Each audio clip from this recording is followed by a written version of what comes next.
understand. But I am trying something new that I bought at a con. And welcome back, guys. So as y'all know, basically what this is I go through all the stuff I'm watching during the season, and I talk about it. We haven't done this in a few weeks for a number of reasons, but basically it is almost the end of the season. So what I'm gonna do is I'm gonna recap the whole show from beginning to end. I forget if we did the recaps already. I don't remember.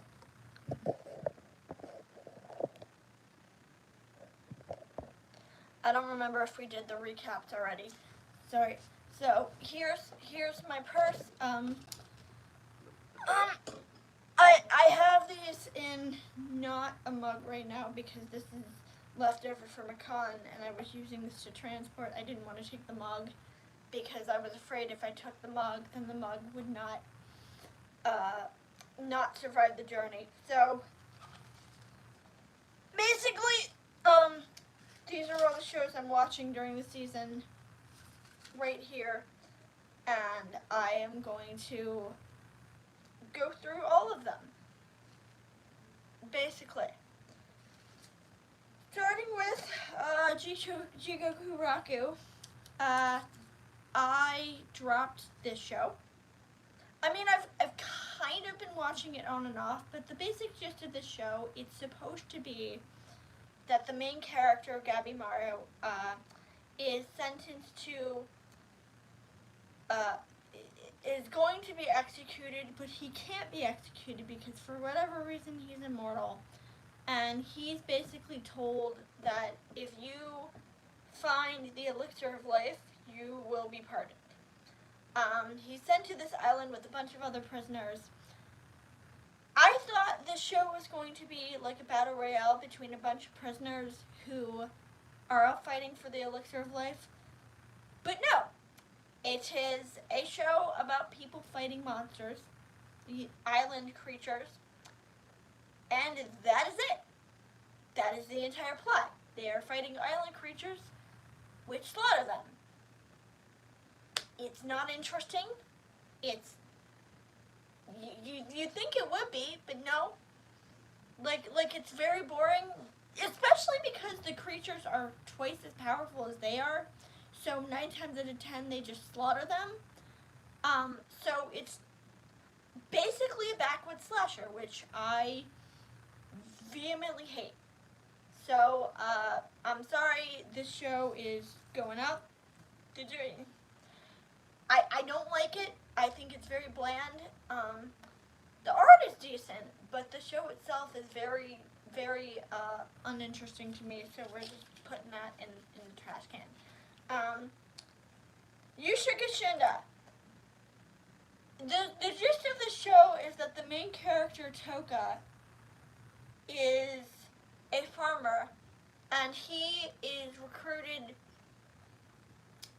or the hero, Shion, comes to his house and basically ends up to rescue his childhood friend Yuna, and ends up falling into a pit and dies. We do find out later that was not an accident, but I'm not going to go into that too much because we haven't gotten to that point yet. But basically, his traveling companion Henri decides that she's going to put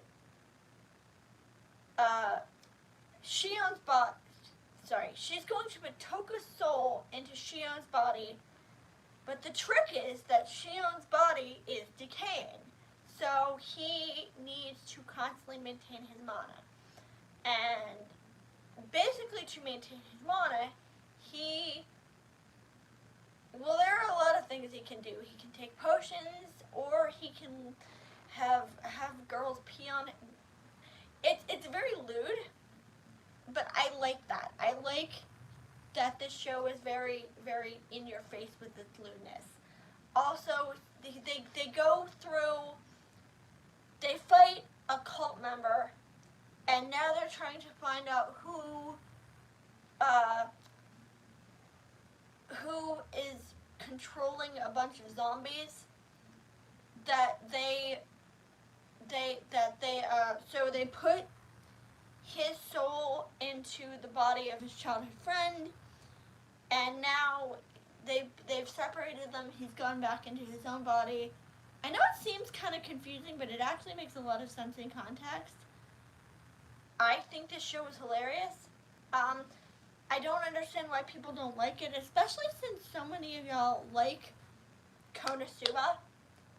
The difference with this show is that this show actually has a plot and stuff happens, and the lewdness is kind of just juxtaposed against an actual story. Whereas in Konosuba, it just seems like they wrote what if the main character was a perv and then stopped there. This story actually has plot to it, and I like that. And I did not realize that. Wait, no, this is the wrong one. There's another one coming out that's going to be related to. No, that's Kemen no Michi. That's done by the same person who wrote Konosuba. I will get to that show. I really want to watch that show. But essentially, they're trying to find this necromancer. Henri has a brother who she evidently thought was dead, and is working for the villains. I wish they'd play this villain up more, because I missed Kensho Ono being a villain.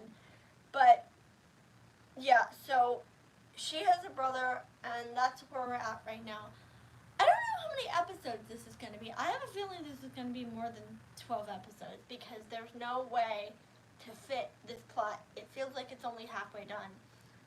We also meet his mentor, who's voiced by Sayaka Ohara.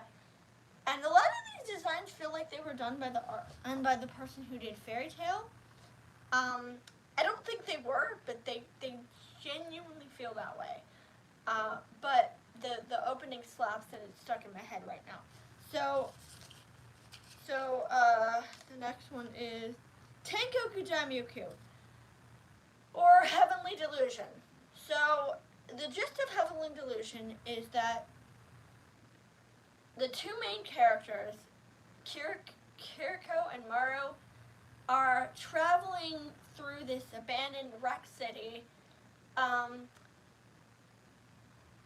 they're trying to find someone who looks like Maru. Maru says that he has someone who has his face, and on top of that, there's another storyline, a bunch of little kids who are being raised for what clearly nefarious purposes, and we get a lot of subtext that these kids are not entirely human, and the main characters keep fighting these monsters, and eventually figure out that the kids are essentially the monsters. A lot of people theorize that these kids are being raised to be the monsters. I do not agree with that. I genuinely think that these kids are being raised to repopulate Earth because of this disaster. Because one of the kids, what was her name? Tokyo, gives birth to twins, and those twins are clearly Maru and the other kid who has his face, which is basically his twin brother. And Maru has some regenerative abilities, so I am thoroughly convinced that these kids are being raised to repopulate the planet. And for whatever reason, those experiments are failing, which is resulting in these monsters. And we know at this point that this is clearly an alternate timeline, because this is in heaven, and the real world is being referred to as hell, which leads me to believe that maybe these kids are not alive. Maybe these kids are dead, and that they're being sent back onto Earth to repopulate, like, you know, angels sending stork babies? Maybe, I don't know. I'm not sure about that. But, we're also getting a lot of subtext that the AI system is trying to, and I initially did not think I was going to enjoy this series. I don't love it. I think it's a lot of convoluted shit to follow, but I admit it's better than I thought it would be. It's better than I thought it would be.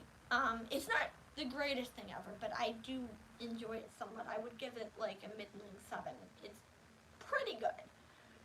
We also get context that the director of this facility is going to put herself into the body, because her body, she's old. She wants to be youthful. So, she's going to put herself into the body of her assistant. And then I guess maybe that's why she's raising the kids. Maybe she's raising the kids to put herself into one of their bodies. I don't know. I have a feeling this show's going to be 2 cours because there is no way to wrap this up in 1 season. There are too many answered fucking questions. There are too much that you can. Shin is still stuck in my head, but that's where we're at. They went to this town and this they now have someone with them, and they're trying to find. It's starting to come together. They're trying to find Maru's sibling, although I don't think they know Maru has a sibling. I think they're not sure. And last episode, one of the characters took because the monsters have powers, and it's pretty clear to me that these are this is a child, and one of the characters took this kid and ran off with this kid. I thought he was going to kill her, but no. He's doing something with her. I'm not sure. But we're moving on. Mobile Suit Gundam Witch from Mercury. Oh, God. Okay, so Witch from Mercury is the story of a young woman named Suletta, although so far Suletta has not had a major role in this story. And I think that's one of the big problems for me, is that the story has too many things going on. We have Suletta and her trying to deal with her mom. We have Miorine, who is negotiating peace talks with the Assembly League, and is failing miserably, and they want to intervene by force. And we have Girk, his name, who has taken over his father's company, and we have Elin, who is a clone, and is actually, I don't know what Elin's purpose is, because they haven't bothered to do anything with him. Literally, he's just there, and they haven't bothered to do shit with him, and it's really bugging me. And we have, Sadiq, who's the main villain, who I'm bothered by. I'm bothered by that one of the major villains is one of the only brown characters. Like, I know a lot of people are bothered by that, but I'm kind of bothered by the fact that one of the brown character, the only other significant brown character besides Suletta, is one of the villains. Like, that doesn't sit well with me. But we have so many bits, parts, and moving, and now, and the problem is, had you actually, tried to establish these parts and done something with it in the first half, maybe this wouldn't be a problem. But it feels like the show just kind of dumped everything into the pot in the last minute. So there's a lot going on. It's all like confusing and convoluted, and we know that Suletta is. They want her to pilot this mech and go and stop her mother, who wants to. This is the only thing I've taken out of it. Her mother wants to create this network for her real daughter to live, and Sadiq wants to, like, create more peace. It's so confusing. And it's really annoying because I want to like this show, but it just feels like there's so many bits and pieces. And then we also have the fact that there were school duels, but they're not doing anything with that. And then there's the fact that Suletta was supposed to be engaged to Yorine, but politically, but they don't do anything with that. And it just feels like they're biting off more than they can chew. And I said this a long time ago. I said a very long time ago, hi person, how you doing? That they're biting off more than they can chew, and that they're not doing anything with the stuff they're trying to chew on. Mashal, if I had to describe it, basically, it is a Harry Potter parody where the main character is basically what happens if Saitama fucked Mob from Mob Psycho 100. I love it. I think it's hilarious. If you've seen Harry Potter, you know basically the kind of stuff that happens in this show. Like, there's the house points, there's the magic system, there's the becoming the head, there's the dorm system. So I don't really need to go into a lot of, oh, he's gone. Sorry, person. I don't really need to go into a lot of what goes on in this show because of the fact that y'all are used to Harry Potter. You know Harry Potter. You've seen Harry Potter. I know a lot of you don't like Harry Potter, and I completely understand that because J.K. Rowling is a piece of shit. But we're not going to go into that right now. So essentially, it's just that. And they're fighting their way through the dorm, and right now he's trying to rescue Lemon, who I'm not sure which character Lemon is parodying. I know I would say that probably if I had to pick a character which Lemon is based on, it would probably be Ginny. But that's the one thing that differentiates them. The character personalities are not the same as in Harry Potter. But that's not a bad thing. I would like something to differentiate. But essentially that. So, Ice Leaf. Oh my god, Ice Leaf is a huge fucking letdown for me. Essentially, the conceit of Ice Leaf is I don't know. But essentially the conceit is that the main character goes to this other world, ends up going to this, is this chubby, bullied kid who think the main character from Burst Excel World. I liked Excel World, by the way. Just want you guys to know. Excel World. Think of the main character from Excel World. Bullied kid, fat, picked on, and he ends up going to this other world, and he ends up basically getting a makeover. It's supposed to be a show about the main character learning to deal with himself and learning to stand up for himself. But essentially, it's not that. It is not that. Because we don't really see a lot of that. Basically, it's just the main character, like, attracting people, and they go camping, they go to this other world to defend this girl from a thing, and it's so boring. I wanted to like it, and it's so freaking boring, and it's sad, because I really, really, really, really, really wanted to like this show. But it's just so dull. It's so dull.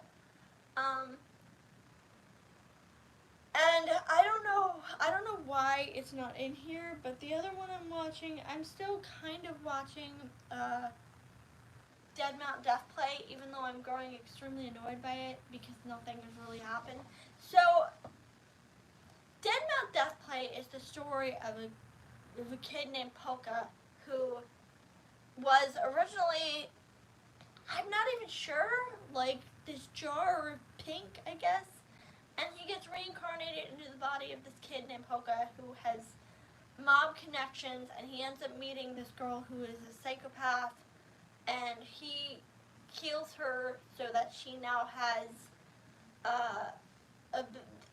she's now undead and she has the ability to heal herself. And he also works for this guy whose name I don't remember. And they have to contend with these police officers who are kind of creepy. But the thing I don't like about this show is Bakano and Durara had not just a big cast, but a big lively cast of interesting and characters who were full of personality.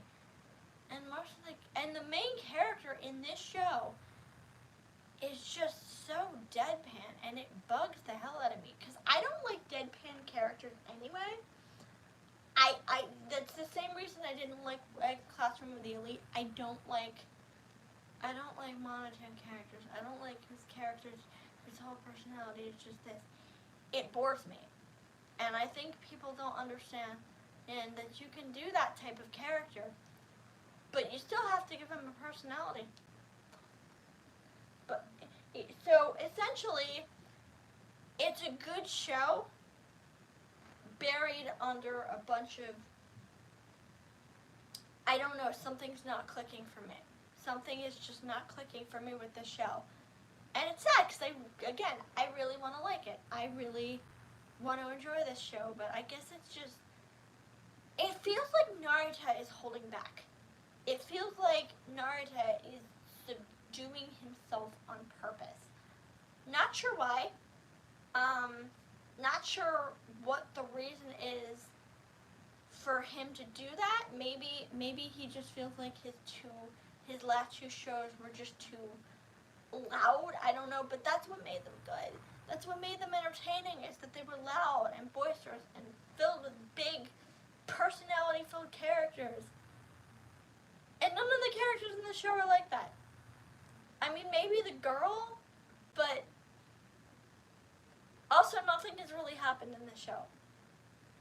It also feels like a lot of setup, which we're not getting. But, I'm also watching the new Pokemon, and I like it. It's not great. There hasn't been a lot yet to it. But the one thing I can say about this show, which I really enjoy, is because there's no Team Rocket, this show is far less formulaic, and it's actually telling a fluid, moving story. Liko is cute. I like her as the main character. And her gimmick is that she has this pendant, which the villains want for some reason. We don't know why. But they've gone to this town, and they're going to find, and she joins this group called the Rising Volteckers, and they are, I'm not really sure, they're pirates basically, and they're going, and she joins them, and they hope to get answers about her pendant. The bad guys weren't in the last episode, which kind of surprised me. Neither were any of the Rising Volteckers, which shocks the crap out of me. Also, one thing to note is I think the ending changes depending on who's there, because in the last episode, I believe, were different rappers. Like, the two main characters, but the character, it's hard to explain. So, other than that, Hiragure Sky Precure. Oh my god, this is my favorite show of the season so far. Although it's not really saying that much because I like Precure, and I was so annoyed with the last one because